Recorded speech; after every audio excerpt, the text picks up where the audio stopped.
ওকে, এই অঙ্কটা দেখছি। আরে কত দিন আজকে যা কি করলো, আজকে 4 ডিসেম্বর, তাই তো? ওকে, তা এই ক্লাসটা হোক আজকে। দাঁড়াও, বলছে 32 two the power 1/5 minus plus -7/0 plus 64 two the power half equal to কত? পরীক্ষায় আসে, হ্যাঁ, এটা 1 নম্বর হচ্ছে। তাহলে এই যে 32 আছে, দেখো 32কে তুমি লিখতে পারো 2 two the power 5। 2 two the পাওয়ার 5 মানে 32, তার সাথে 1/5 প্লাস -7 এর 0 রয়েছে, তা 0 কত? অলওয়েজ 1 হয়, প্লাস 64 কি আছে? হাফ। কোনো হাফ থাকা মানে রুট, হাফ থাকা মানে রুট, তাহলে রুট 64, এটার মানে হচ্ছে রুট 64, মানে কত? 8। এইবার দেখো এটা কেটে গেল, 2 টু দি পাওয়ার 1 2, 2 আগে 3, 3 আর 8 কত? তাহলে 11। উত্তর হচ্ছে কত? 11। সোজা পরীক্ষার প্রশ্ন ছিল কিন্তু এটা। পরেরটা এবার করবো। অঙ্কটা দেখো খুব ভালো হবে। ভ্যালু, হ্যাঁ ভ্যালু বের করা। আর একটা কথা বলছি, অনলাইন লাইভ ক্লাস যেটা হয় তাতে প্রেজেন্ট থাকতে হবে। আমি রেকর্ডেড ক্লাস পাঠাই ঠিকই, কিন্তু ব্যাপারটা হলো তুমি যদি অনলাইন লাইভ ক্লাস যখন থাকছো, তুমি প্রশ্ন করতে পারছো, আর সেটা কিন্তু মারাত্মক দাবি। ভিডিও দেখে হয়, কিন্তু সবসময় মনে রাখবে ভিডিও দেখে যে তোমার 100% প্রিপারেশন হচ্ছে তা কিন্তু নয়। লাইভ ক্লাসগুলো জয়েন করো, লাইভ ক্লাস জয়েন করতে হবে, নয়তো একটু অসুবিধা হবে। হ্যাঁ, ঠিক আছে। দেখো এর ভ্যালু 64/125 -2/3, তাই তো? আচ্ছা, এটাকে যে দেখো হিসাব করি, দেখো 8 8 64, ভালোভাবে বুঝো। আরে কি হলো, 8 8 64 যদি করি, তাহলে না না না না না না না, হচ্ছে না, হচ্ছে না। এটা 4/5 করলাম, ভালোভাবে বুঝো। 4/5 কিউব করলাম, তাহলে 4 কিউব হচ্ছে 64, 5 কিউব হচ্ছে 125, ইন্টু 2/3 আছে, -2/3 করলাম, 3 কেটে গেল, তাহলে কি রইল? 4/5 টু দি পাওয়ার -2। এবার -2 যখন রয়েছে, আমি বলেছিলাম রিভার্স করে দিতে, হরকে লব, লবকে হর করে দিই, তাহলে কি হবে? দেখো 5/4 এর স্কোয়ার হয়ে গেল, মানে মাইনাসটাকে প্লাস করার জন্য তোমার এই পন্থাটা করতে হয়, এটা হচ্ছে গাণিতিক নিয়ম। তাহলে কত হলো উত্তর? আমার উত্তর হলো 5 5 25, 4 4 16। তাহলে উত্তর কত দাঁড়ালো? ভ্যালুটা 25/16। কোনো অসুবিধা? দেখো যে কোনো কিছুর মাইনাস যদি থাকে সেটাকে তোমাকে রিভার্স করে দিতে হয়, কী কারণে? এটাকে প্লাস করে দেওয়ার জন্য। তার আগে এখানে দেখা গেল, দেখো এটা 4 এর কিউব ছিল, 4 4 16, 4 64, এটা ছিল 5 এর কিউব, তাই তো? তাহলে সুতরাং এটাকে আমরা যদি এরকমভাবে উইদিন ব্র্যাকেট করে দিই, অসুবিধা নেই। তারপরে পাওয়ারে পাওয়ারে গুণ হয়, -2/3 আউট হয়ে গেল, তাহলে -2 রিভার্স করে দাও, তাহলে 5 স্কোয়ার হয়ে যাচ্ছে ওপরে, নিচে হচ্ছে 4 স্কোয়ার, 5 স্কোয়ার 25, 4 স্কোয়ার হচ্ছে 16। অঙ্কটা শেষ। এখানে বুঝে নেওয়ার চেষ্টা করো, সামনে তোমার অনেক পরীক্ষা আছে, সুতরাং সাবধানে। ক্লার্কশিপের অঙ্ক এরকম পেয়ে থাকো তুমি, হ্যাঁ, ক্লার্কশিপ পরীক্ষায়। দেখো এখানে একটা জিনিস শিখবো, আমি একাধিকবার হয়েছি, রুট মানে হাফ, কিউ রুট মানে 1/3, এখানে 4 থাকলে 1/4, মধ্যে কথা এখানে যা থাকে সেটা বাই 1 হয়ে যায় যদি রুটটাকে উঠিয়ে দেওয়া হয়। তাহলে একইভাবে দেখো স্টেপ বাই স্টেপ, এটা হচ্ছে 343, তাহলে 343 কার কিউব? তুমি বলবে স্যার অসুবিধা নেই, 7 কিউব, তাহলে এটার জন্য 7 লিখলাম, ভালোভাবে বুঝবে। 7 two the power, sorry 7 cube হলো, ইন্টু -2 বসিয়ে দিলাম, ইন্টু এটা কিউব রুট ছিল মানে 1/3, তাই তো? কাটলে তাহলে কত হলো 7^-2। 7^-2 যখন আছে 1/7 এটা স্কোয়ার করে দাও, তাহলে কত হচ্ছে দেখো, 1 এর স্কোয়ার তো 1, 7 এর স্কোয়ার 49, তাহলে 1/49 তোমার উত্তর দাঁড়াচ্ছে। অনেকে আবার দেখো শোনো ভালোভাবে, এটা -2 আছে বলে খালি 49 করো না ওপরে, এটাকে তোমাকে রিভার্সে আনতেই হবে। -2 যদি পাওয়ার থাকে, হরকে লব, লবকে হর করবে, তাহলে এর নিচে তো 1 ছিল, 1টা ওপরে, তাহলে 1 এর স্কোয়ার 7 এর স্কোয়ার। 1 এর স্কোয়ার হোক বা না হোক দেখে লাভ নেই আমার, কিন্তু 7 এর স্কোয়ার কত 49, তাহলে উত্তর হচ্ছে 1/49। 1/49 ভালোভাবে দেখে নাও। এবারে এই অঙ্কটা করবো না, তার আগে বলে নিই গতকালকে ক্লাস করাতে করাতে একটা প্রশ্ন ধরেছিলাম, তা সেটা উত্তর হয়নি। হ্যাঁ, প্রশ্ন বলতে কি মানে জিকের ওপরে অঙ্ক করাতে করাতে এবং জিকেতে ঢুকে যাওয়া যায়, যেটা অলিম্পিক। ভালোভাবে দেখো,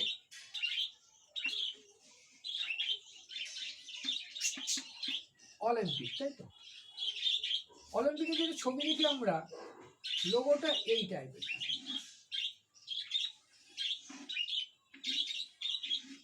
তাই তো? 5খানা রাউন্ড থাকে এবং এই 5খানা রাউন্ড 5টা কালারের হয়, 5টা মহাদেশকে রিপ্রেজেন্ট করে। তা প্রথমেরটা যেটা, এটা ইউরোপ, প্রথমেরটা ইউরোপ, তারপরে আফ্রিকা,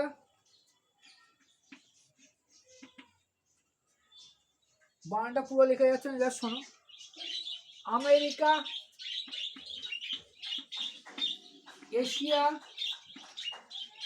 আরো একটা রয়েছে ওশেনিয়া।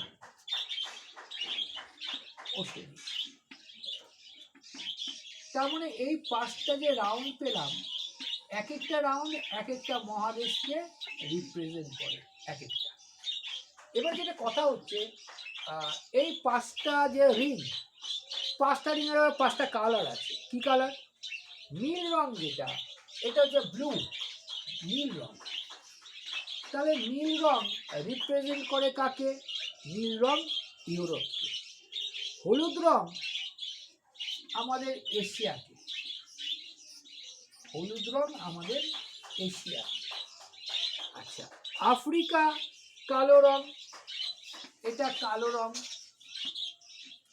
আরো দুটো রইল, ইউএসএ রইল আর ওশেনিয়া রইল। আমেরিকা হচ্ছে লাল, লাল রং আমেরিকা। ওশেনিয়া একটা বাকি রয়েছে, সেটা হচ্ছে কি সবুজ রং। আশা করি পরের দিন আর অসুবিধা কারো হওয়া উচিত না। তাহলে যে জিনিসটা বলার, যে 5টা রিং থাকে, অলিম্পিক যেটা হয় আমাদের 4 বছর অন্তর 5টা রিং থাকে। 5টা যে রিং 5টা মহাদেশ রিপ্রেজেন্ট করে এবং এদের কালারগুলো বলা হলো। এটা মনে রেখো। 1 মিনিট দাঁড়াও। আচ্ছা আচ্ছা, আগে অঙ্কটা করিয়ে নিই, তারপরে অঙ্ক করতে করতে নয় আলোচনা করবো। ওকে, বুঝলাম তাহলে এটা। হ্যাঁ, বুঝলাম। এই টাইপের অঙ্ক অনেকের কাছে কঠিন মনে হয়, কিন্তু দেখো কি করবে, বলতে প্রুভ করো। তাহলে এটা লেফট হ্যান্ড সাইড আর এটা রাইট হ্যান্ড সাইড। তার মানে এটাকে আমি যদি সলভ করি তাহলে এটা পাবো। দেখি সব থেকে ছোট কে আছে? 2^8 আছে, 2^8 28। 28 যদি নাও, তাহলে এখানে কত রইল? 2 স্কোয়ার রইল, 2 স্কোয়ার মানে 4।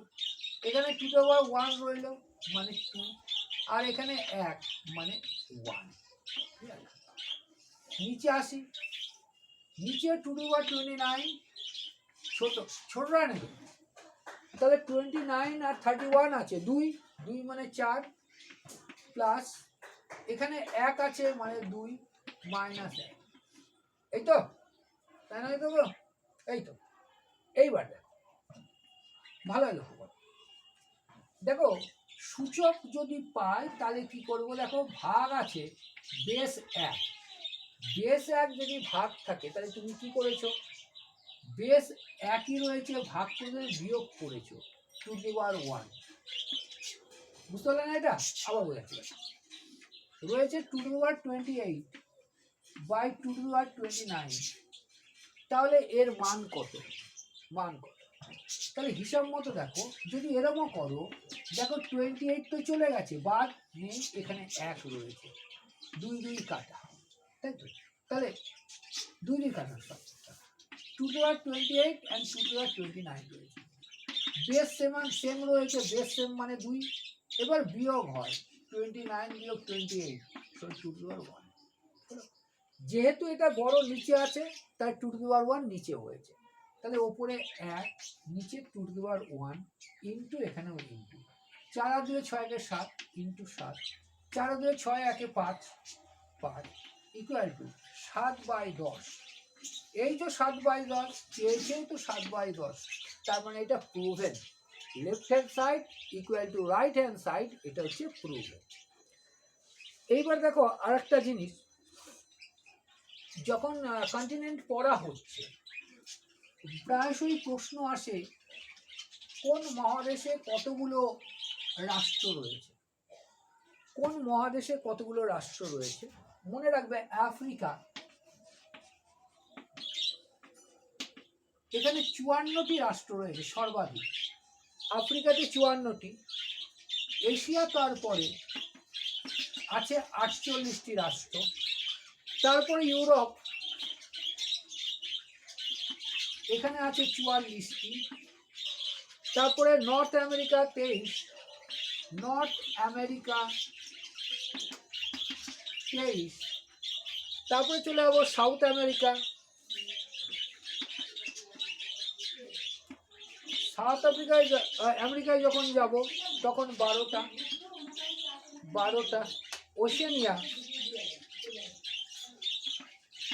ওশেনিয়ায় পাবো 16টা, এবং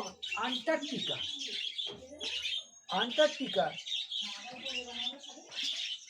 পাবো 0। তাহলে এই হিসাবটাও আমাদের প্রায় আসে। আমাদের যে রাষ্ট্র রয়েছে, মহাদেশগুলো, আফ্রিকাতে 54টা দেশ, এশিয়ায় 48, ইউরোপে আছে তোমার 44, এবং নর্থ আমেরিকাতে 23, সাউথ আফ্রিকায় 12টা, ওশেনিয়ায় 16টা, আর আন্টার্কটিকা 0। এই আন্টার্কটিকা বলতে গিয়ে কালকে একটা কথা বলা হচ্ছিল, কথাটা হচ্ছে সাইলেন্ট সুনামি।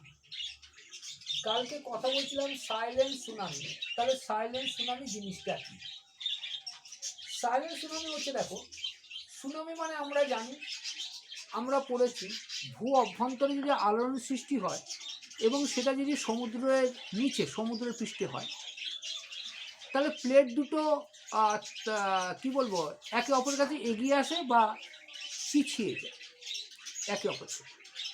ফলতে কি হয়, একটা ওয়েভ সৃষ্টি হয় জলের মধ্যে, যে ওয়েভটা অত্যন্ত হাই রাইজ হয়।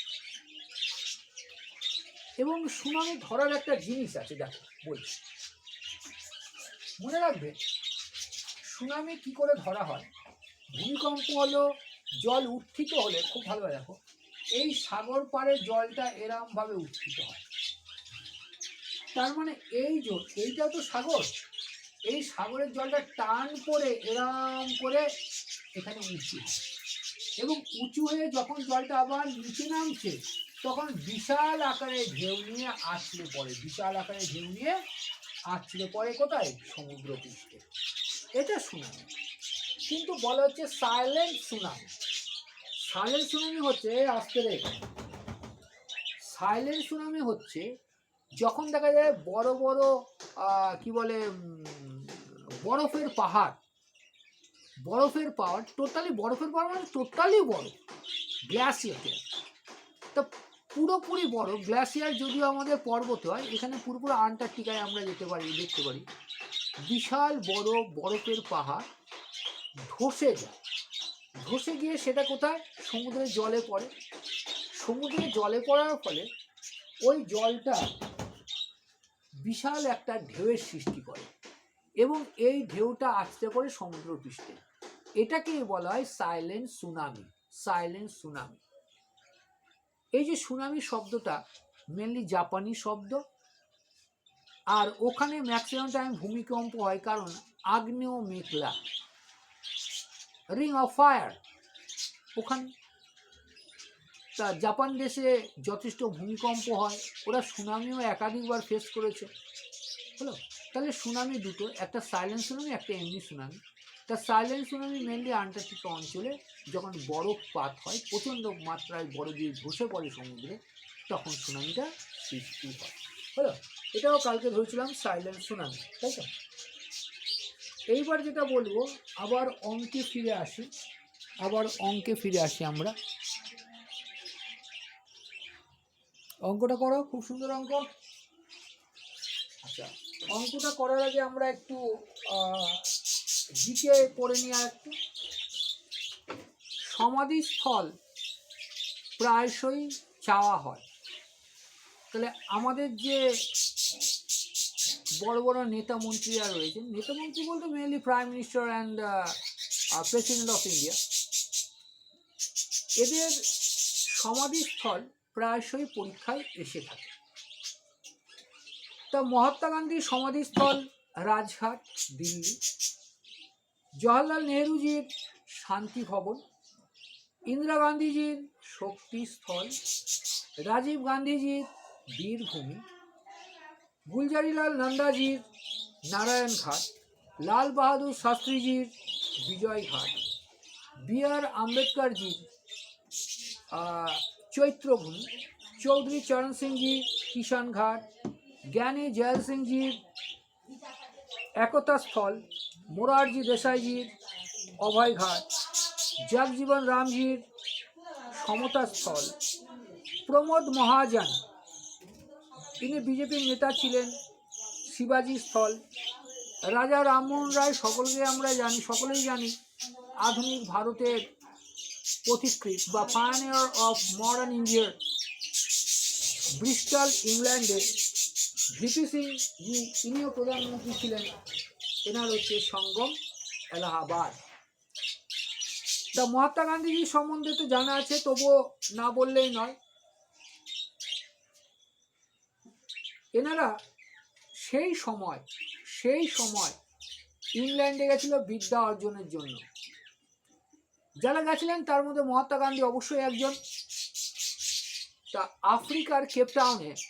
দক্ষিণ আফ্রিকার কেপটাউনে উনি ভারতীয়দের স্বার্থে একটা আন্দোলন করেছিলেন, এবং দ্যাট ওয়াজ ইজ ফার্স্ট আন্দোলন, অ্যান্ড টোটালি অহিংস।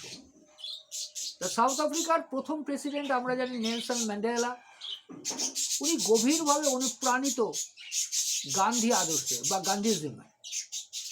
তা 27 বছর জেলবন্দি ছিলেন, তারপরে মুক্ত হলেন, এবং তিনি ছিলেন সাউথ আফ্রিকার প্রথম প্রেসিডেন্ট, কালো চামড়ার প্রেসিডেন্ট, প্রথম এবং বটে কালো চামড়ার। তা জওয়াহরলাল নেহরুজি তা মহাত্মা গান্ধীজি 1915 সালে ভারতে আসেন, মানে বিদ্যা অর্জনের জন্য উনি গেছিলেন। ভারতে আসার পর 1917 সাল ভারতে প্রথম অহিংস আন্দোলন পরিচালিত হয় তার নেতৃত্বে বিহারের চম্পারণে। তা বিহারের চম্পারণে আমরা দেখব নীল চাষিদের অত্যাচার থেকে মুক্তির জন্য উনি আন্দোলন করেছিলেন, অত্যাচার থেকে মুক্তির জন্য।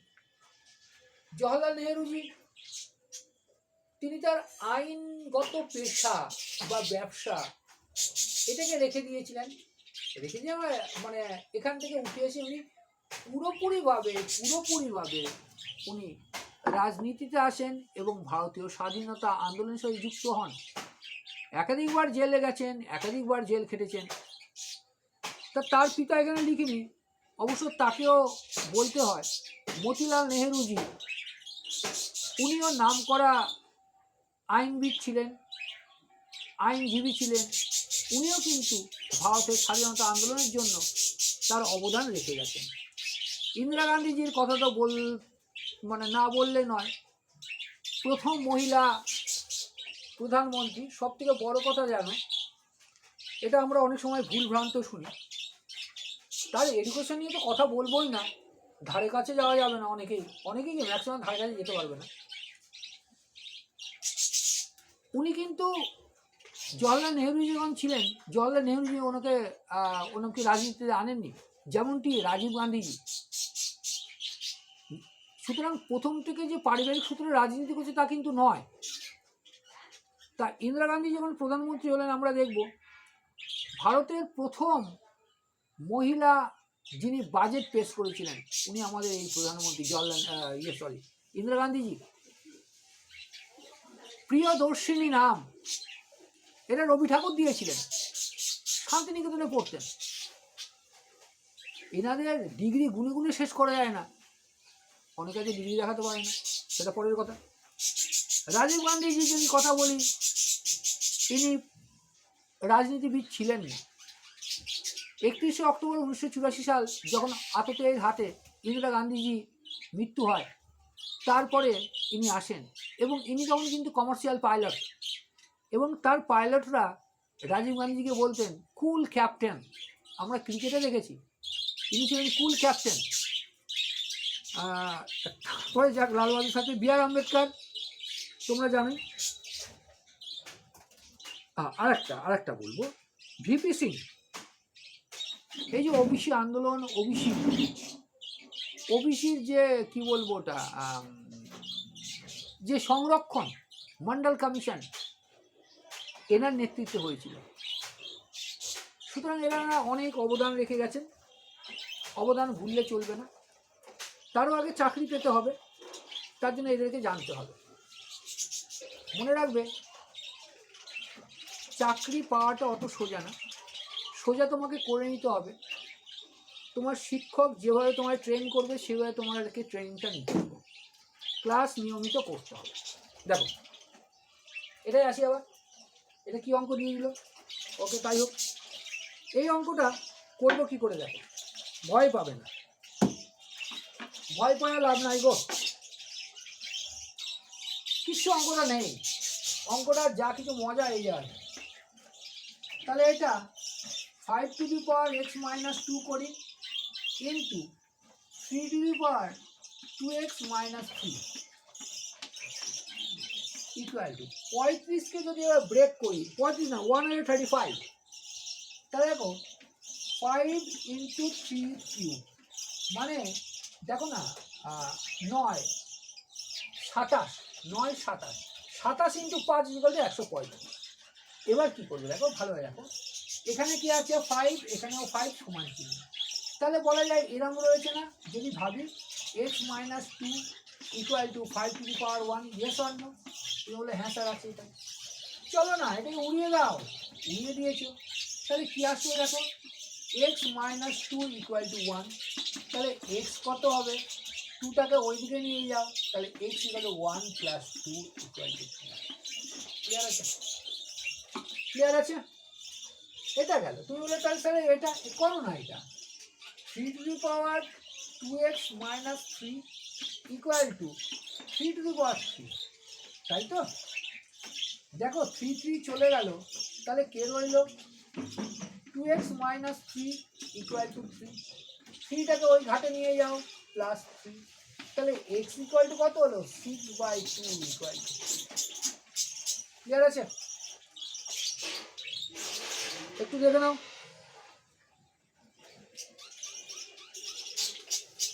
হলো? এই অঙ্কটাও কিন্তু পরীক্ষার, আজকে তোমাকে যে অঙ্কগুলো করাচ্ছি সেগুলো পরীক্ষা, নিয়মিত করা না। এটা সামনে যেহেতু আমাদের পরীক্ষা, সেই কারণে এইগুলো করছি, যাতে আগামী 2-3 মাসের যে পরীক্ষা, সে পরীক্ষাতেও আমি সফল না হই, কিন্তু অত্যন্ত অপমানজনক নাম্বারও যাতে আমি না পাই। হলো? ওকে, নেক্সট করবে, নিয়মিত ক্লাস করো, নিয়মিত ক্লাস করো। এই অঙ্কটা দেখি এবার। আচ্ছা, অঙ্কটা দেখার আগে একটা জিনিস বলছি, দেখো আমাদের কনস্টিটিউশনে একটা পার্ট আছে, দেখো আমাদের মেনলি যেটা বলে the working of the council of ministers, এই অঞ্চলে একটা জিনিস পাবো, আমাদের ভারতের তিনটে লিস্ট, একটা হচ্ছে ইউনিয়ন লিস্ট, একটা স্টেট লিস্ট, একটা কনকারেন্ট লিস্ট। এবং এই তিনটে লিস্টের মধ্যেই যে রেভিনিউ সেটা ডিস্ট্রিবিউশনের কাজ হয় বা প্রশাসনিক কাজ, ওটা বললে ভুল হবে, প্রশাসনিক কাজ। তা ইউনিয়ন লিস্টে কি কি আছে দেখো। আচ্ছা তার আগে দেখি তো ওটা আছে নাকি। তোমরা চেয়েছিলে যে ইউনিয়ন লিস্টে কি কি জিনিস আছে সেটা জানার জন্য, বলে দিস না। তাহলে right to make law in country বা ইন দ্য কান্ট্রি, এখানে আমরা পাবো পরিষ্কারভাবে বলছে দেখো, laws are made in our country at the union as well as at the state level। ইউনিয়নে এবং মানে সেন্ট্রাল এবং স্টেট দুটোই। আমরা পার্লামেন্টে দেখেছি বিল পাস হয়, পরে রাষ্ট্রপতি স্বাক্ষর করলে আইন হয়, ঠিক তেমনই রাজ্য ক্ষেত্রে বিধানসভা এবং রাজ্যপাল সই করবে। এরপরে বলছে our constitution has given three lists of subject on which this government can make law, can make their। তাহলে এটা কি কি দেখো, একটা ইউনিয়ন লিস্ট, একটা স্টেট লিস্ট, একটা concurrent list.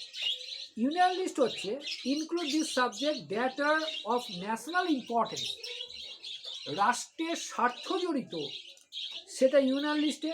And with the Parliament of India alone can pass law, এক্ষেত্রে সম্পূর্ণত পার্লামেন্টের দায়িত্ব বা রেসপন্সিবিলিটি আইনগুলো পাস করে।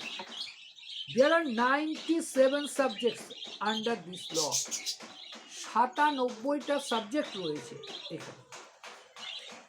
তা দেখবো দেখো ইউনিয়ন লিস্টে railway, shipping, airways, national highways, international contract, তারপরে United Nations, foreign affair, metrology, navy, army, air force, telephone, post and telegraph, ancient monument and banking, এগুলো ইউনিয়ন লিস্টে পড়ছে।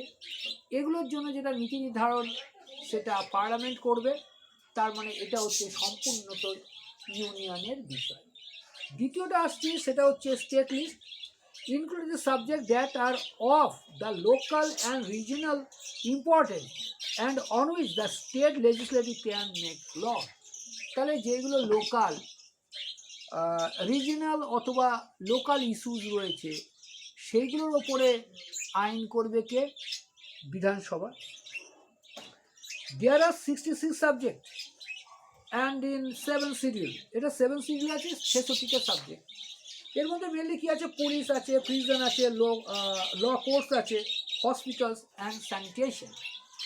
এরপর একটা হচ্ছে ইম্পর্টেন্ট, সেটা হচ্ছে কনকারেন্ট লিস্ট, যেখানে উভয় দেখো কনকারেন্ট লিস্টে বলছে include all this subject on which both the parliament and the state legislative have the power to make law. The state legislative এবং ইউনিয়ন দুটোই ল করতে পারে, but in case of any conflict both the laws made by the parliament will be effect। তাহলে both actually রাজ্য এই কেন্দ্র দুটো মিলে আইন করছে কনকারেন্ট লিস্টে, কিন্তু কোনো যদি কনস্টিটিউশনাল ক্রাইসিস দেখা যায় অথবা কোনো যদি মানে মনোমালিন্য তো বলা যায় না, মানে কোনো ইস্যুর ওপরে যদি তাদের কোনো অসুবিধা থাকে বা সব কিছু একই হচ্ছে, কনস্টিটিউশনাল ক্রাইসিস হয়ে যায় যদি, তাহলে কিন্তু ইউনিয়ন যে লিস্টটা তৈরি করছে বা ইউনিয়নের যে অংশটা তৈরি করেছে সেটাই প্রযোজ্য হবে। এই কনকারেন্ট লিস্ট হচ্ছে 7 শিডিউলের 47টা সাবজেক্ট রয়েছে। এর মধ্যে কী কী থাকতে পারে? Education, labour welfare, factories, news paper and books, cattle health, agriculture, irrigation, fisheries, roads and forest. এটা একজন বলেছিল, আমি সংক্ষেপে বললাম, ডিটেলসে অবশ্যই আলোচনা হবে। হ্যাঁ, ওকে, রাখলাম, এটা রাখলাম। এবার দেখো এই অঙ্কটা 2^4 whole to the power x plus 1 plus 20 into 2^2 তার আবার 2x, নিচে তাই 2^x minus 3 into 2^3 into x plus 2। কি বলছে এইটাকে লিখতে পারি না? 2^2 ইন্টু x প্লাস 1 লেখা যায়, তো? হ্যাঁ লেখা যায়। এটা যদি লেখা যায়, যদি এটা লেখা যায় 2^2 মানে 4 হলো এটা, তাহলে আমি বলতে পারি না 2 two the power 2x plus 1, sorry, এটা লেখা যায়? এটা লিখে যায় কিনা বলো? না 2^4 লিখেছে, না 2^4 ছিল, দাঁড়াও কেটে লাভ নেই, কেটে লাভ নেই। 2^4 না না ভুল করলাম, কেটে লাভ নেই, 4 দিয়ে ডাইরেক্ট তো গুণ হবে, এটা কেন তো 4 নেই, তাহলে 2^4x আমার ভুল হয়েছিল, প্লাস 4 প্লাস 20 ইন্টু 2^4x লেখা যায়। এটা আমি ভুল করে এটা 4 ধরে, এটা 4 না, এটা 2 আছে, তাহলে এটা ভাঙাতে পারবো না। তাহলে 2^4 4 4 4x 4 4, আর এখানে 20 ইন্টু 2^2 আছে, তাই 2 যদি 2 থাকে তাহলে এক কাজ করলাম, 20 ইন্টু 2 রাখলাম, রেখে এর পাওয়ার করলাম 4x। এটি ক্লিয়ার আছে?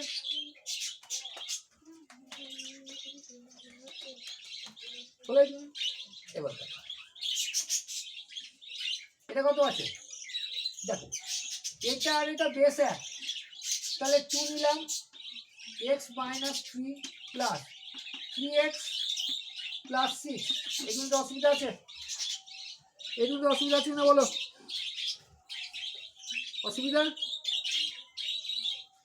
এবার এক কাজ করি, এবার যে কাজটা করব, 2^4x কমন নাও, 2^4x কমন নিলাম, 2^4x যদি কমন নিই তাহলে 2^4 প্লাস 2^4 প্লাস এটা চলে গেছে, এটা চলে গেছে, এটা রয়েছে, নিচে কত রয়েছে দেখো তো, চলে গেছে